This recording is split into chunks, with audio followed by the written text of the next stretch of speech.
Hi, welcome to another episode of Shine Like a North Star. My name is Carrie Burchell, and it is a pleasure to spend some time with you. Today, we're going to dive into the very important work of innovation.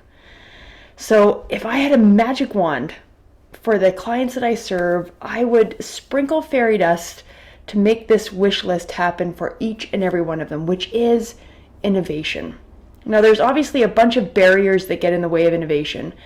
And not to harp on those, more to call out a trend that I see happening, and I am lucky to serve clients in various different industries. So I think this observation comes from an objective kind of helicopter view on what I see happening. And that is, there's a struggle to find a way through the forest right now. I mean, things aren't as easy as they used to be. Employees change, right?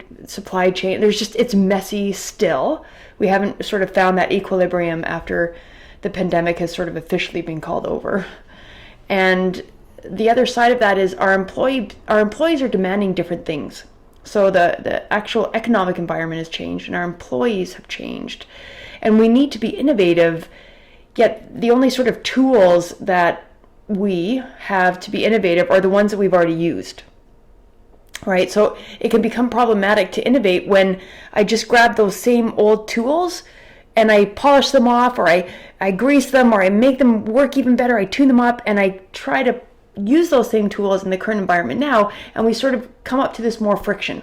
And I see the burnout and the fatigue and just the exhaustion of leaders pushing that boulder, right? And I've said 100 times, if you feel like you're pushing a boulder, you are. Like, stop pushing.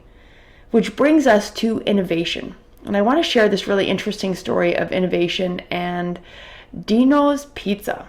Yeah, pizza joint in Chicago. I just heard about this story recently. Back in the 20s, middle of COVID, obviously Dino's Pizza was struggling. They needed to figure out how to deliver more pizza faster. People weren't coming in that restaurant, right? All of it's changed. We know the story. And so while they're adapting to the same ways everybody else is adapting, along the path, they thought, what else could we do in this oven? Like, so we have this limited structures and, something else. What else could we do in this space? And they think of creating face shields in their pizza oven. Yeah. So for a long time, they just gave away the shields for free. And then they realized that it wasn't just healthcare workers that needed shields. Other people wanted shields. And in some social context, people wanted shields so that you could see the face, right? 93% of communication is nonverbal. And so they ended up really creating a bit of a market for themselves doing pizza and face shields. And so if you went in their pizza joint, you could buy face shields or you could buy pizza, or ideally both. So it's just a really fun example of innovation and how that conversation leapt from we're a pizza joint to we can actually do something as innovative as face shields. Like, who ever thought of those two things together, right? I think of another restaurant I know that really took COVID as a time to pause and reflect. They're a barbecue place, thinking, why do we have fried fish on our barbecue menu, right? So there's undoubtedly some things that you're seeing out of COVID, like, why do we do it this way? How come that has been our go-to mode of how we do things? And what I'm challenging you to do in today's live is to find that innovative space. So let's break it down a little bit, because jumping from, pizzas to face shields is a pretty big stretch. Let me give you some tips that might help you bridge a bit of that gap from where you are now to where you need to be.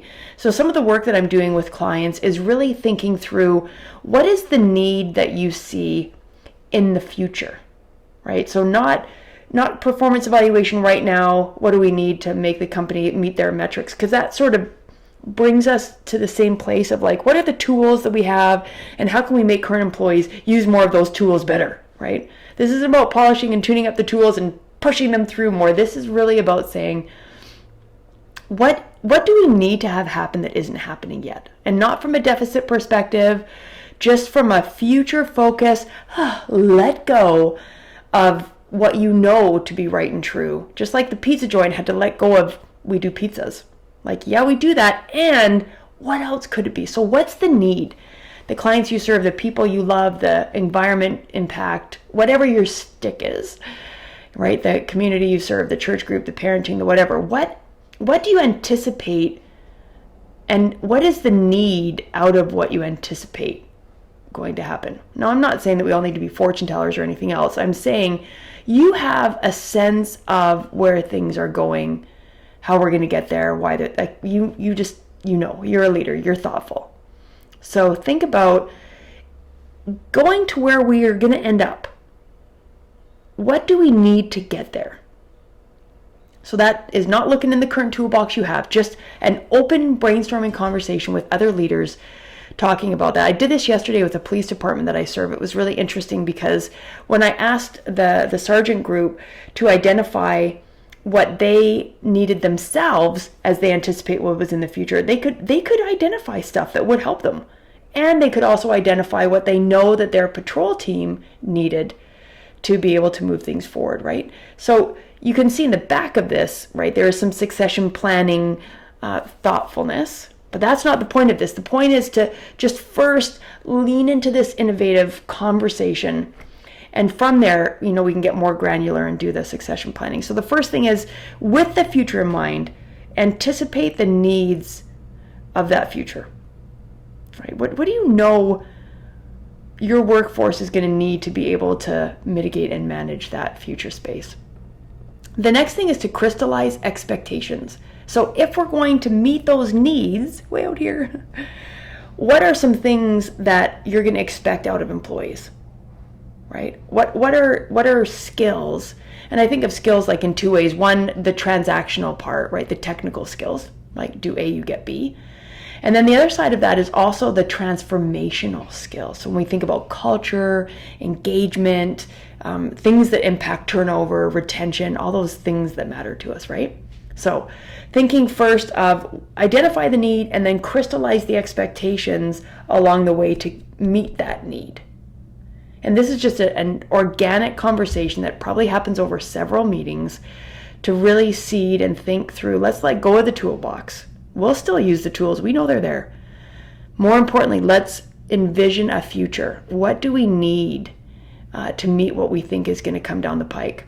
And then the third thing is to really look at growth opportunities. So when I think of growth opportunities, it's not reinventing new things, right? Hiring new organizational development people or learning and development people and all this time to have courses and criteria and objectives.